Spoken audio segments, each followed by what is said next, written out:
ইন্ডিয়ায় খেলতে যাওয়ার ইস্যু। গতকালকে এটা নিয়ে তামিমের বক্তব্য নিয়ে, ক্রিকেটার তামিমের বক্তব্য নিয়ে একটা ভিডিও করেছি। এরপরেও দেখা যাচ্ছে প্রথম আলো সেই ইস্যুটা নিয়ে ইন্ডিয়ার পক্ষে একটা ক্যাম্পেইন শুরু করছে।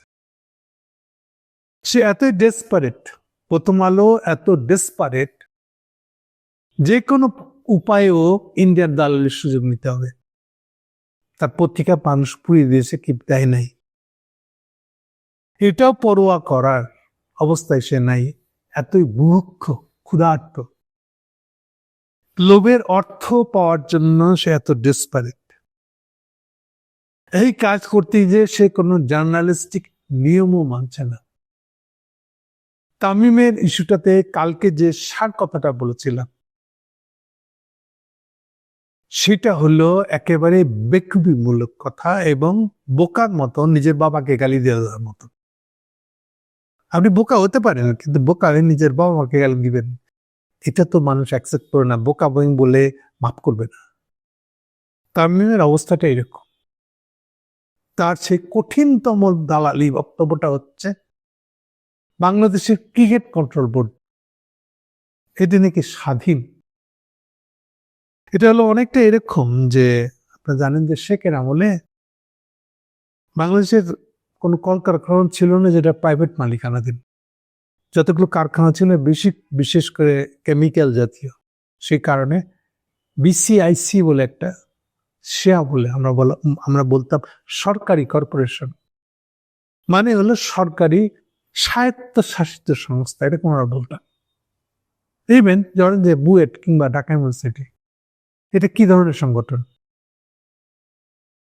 এইখানে একটা শব্দ ইউজ করা হয়, স্বায়ত্তশাসিত। এই স্বায়ত্তশাসন মানে কি?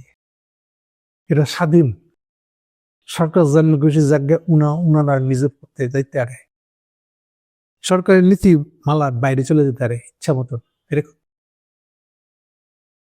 তামিমের ধারণা হচ্ছে যে স্বাধীন মানে এটা, স্বাধীন মানে এটা না, না বুঝে কথা বলাটা ঠিক না কারো। এই স্বায়ত্তশাসনের মানে হলো ডে টু ডে প্রতিষ্ঠানটা, এই কর্পোরেশনটা কেমনে চলবে, বুয়েট কেমনে চলবে, এটা ডে টু ডে ইস্যুতে বাহাত ঢুকাইব না সরকার। এবার শিক্ষা মন্ত্রণালয়, সরকার মানে শিক্ষা মন্ত্রণালয়, কিন্তু শিক্ষা মন্ত্রণালয়ে যে সাধারণ সার্কুলার আছে সেগুলো অবশ্যই বুয়েটের উপরে প্রযোজ্য হবে। খালি ডে টু ডে যেসব পরিচালনের যেসব নীতিমালাগুলা, আজকে পরীক্ষা কবে হবে ধরেন, অমুক ডিপার্টমেন্টের অমুক বিষয়টা ভর্তিতে এই গ্যাঞ্জাম লাগছে, গ্যাঞ্জামটা মিটাবে কেমনে, এগুলো অবশ্যই তার এই যে সিনেট আছে, বোর্ড আছে, সেখানে সিদ্ধান্ত হবে। তার মানে ডেলি পরিচালনা বিষয়গুলা এগুলোতে তারা স্বাধীন সিদ্ধান্ত নেবে, পরিচালনার ভিতরে হাত ঢুকাবে না সরকার। কিন্তু এর মানে কি এই যে দেশের যে কনস্টিটিউশন, দেশের প্রধানমন্ত্রী বা প্রধান অ্যাডভাইজার, যে সে প্রধানমন্ত্রীর পদ হোল্ডার, সে যেটা বলবে এর উল্টা কাজ করতে পারবে? স্বায়ত্তশাসন মানে এটা না। স্বায়ত্তশাসন মানে সরকারের মোটা দাগের যে নিয়ম নীতি, কনস্টিটিউশন, প্রধান উপদেষ্টার বা প্রধানমন্ত্রীর যে যে যে যে নির্দেশনা, ওইটা মেনে এইবার ডে টু ডে রানটা করতে পারবে। স্বাধীনতা মানে এটা না যে আপনি এখন প্রধানমন্ত্রীর ইচ্ছারা প্রধানমন্ত্রীর নির্দেশনারও বাইরের স্বাধীন। তো এটা একটা স্টুপিডিটি, একটা গাধামি চিন্তা, পোলাপানি চিন্তা, যে তামিম ভাবছে বোর্ড স্বাধীন, কথা মানে হলো যে সে একেবারে বাংলাদেশের সরকারের সিদ্ধান্তেরও স্বাধীন, যা খুশি করতে পারে। সেই জন্য সে বলছে যে খেলোয়াড়দের স্বার্থ আছে না। আচ্ছা, আপনার হোল দেশকে অপমান করতেছে, আপনি ইন্ডিয়ায় গিয়ে না না আমার ইন্ডিয়ায় গিয়ে খেলতে হবে কেন? না খেললে তো অনেক প্লেয়াররা যারা যারা সিলেক্টেড হয়েছে ওখানে, ওরা তো টাকা পাবে না।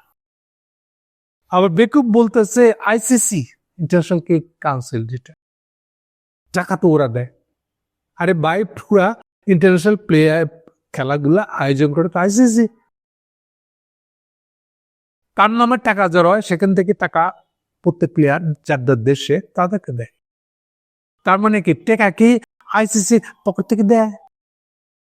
ওর বাপের আইসিসি নাকি মেম্বার কান্ট্রি গুলাতে যখন খেলা হয় ওই টাকাটাই সে যে ডিস্ট্রিবিউশনের যে ল আছে সেই অনুযায়ী বিতরণ করে দেয়।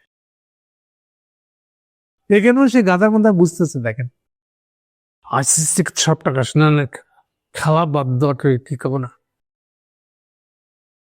এই জন্য এটাকে স্টুপিডিটি বলছি, কাদানি। এইটা নিয়ে গতকালকে কথা বলছিলাম। এখন প্রথম আলো করছি, ওখান থেকে সরে গিয়ে আজকে সে হাজির করছে, আপনারা জানেন হামিন আহমেদ, আমাদের ইন্ডিয়ান গায়ক, মা মুসলমান, বাবা হিন্দু, ফিরোজা বেগমের ছেলে, সে নজরুল সঙ্গীত শিল্পী। সো হামিম তার ফেসবুকে একটা স্ট্যাটাস দিচ্ছে তামিমের পক্ষে দাঁড়িয়ে। সেখানে সে এগুলো কোনো কিছু উল্লেখ করে নাই। তামিমের এই বক্তব্য দেওয়াটা কি ঠিক হয়েছে? স্বাধীন বললে, খেলোয়াড়দের স্বার্থ হইলে আলাদা, রাষ্ট্র স্বার্থের উপরে খেলোয়াড়দের স্বার্থ, এইরকম একটা যে বাপ ধরে কথা বলছে, এই কথাটা কি ঠিক? হামিমের এত জ্ঞান বুদ্ধি নাই বলে আমার কাছে মনে হয়েছে। ফলে উনি সোজা চলে গেছেন ওই কোন একটা বিসিবির ডিরেক্টর থেকে ইন্ডিয়ান দালালি বলছে কি বলছে না, ওইটার মধ্যে তর্কের মধ্যে চলে গেছে। আর ওই সুযোগে এই হামিনকে সামনে রেখে এইবার প্রথম আলো তার ইন্ডিয়ান দালালিটা শুরু করছে। হামিন বলছে, আরে ভাই ওটা একটা ফেসবুকের লেখা, পার্সোনাল ভিউজ, কত কিছু বলবে। এটাকে প্রথম আলো ইচ্ছে করে নিয়েছে তার উদ্দেশ্য সফল করার জন্য। এখানে জার্নালিস্টিক নিয়মের বেলায় যেমন এই পুরোটা অ্যাজ এ রিপোর্ট সে চাচ্ছে। প্রথম আলো মনে করতেছে তার এই দালালি কোনা, ইন্ডিয়ান দালালি করার এই কায়দা কৌশল আমরা পদে বুঝি না। ইভেন এটাকে তারা মতামত হিসেবেও ছাপে নাই, রিপোর্ট, যেখানে বাংলাদেশের ডাইরেক্ট ইন্টারেস্ট এই প্রশ্নটা জড়িত যে ক্রিকেট কন্ট্রোল বোর্ড স্বাধীন কিনা। সেখানে প্রথম আলো এই শয়তানিটা করতেছে, যেন চাচ্ছে যে আরেকবার ওকে পুরাই দেখ।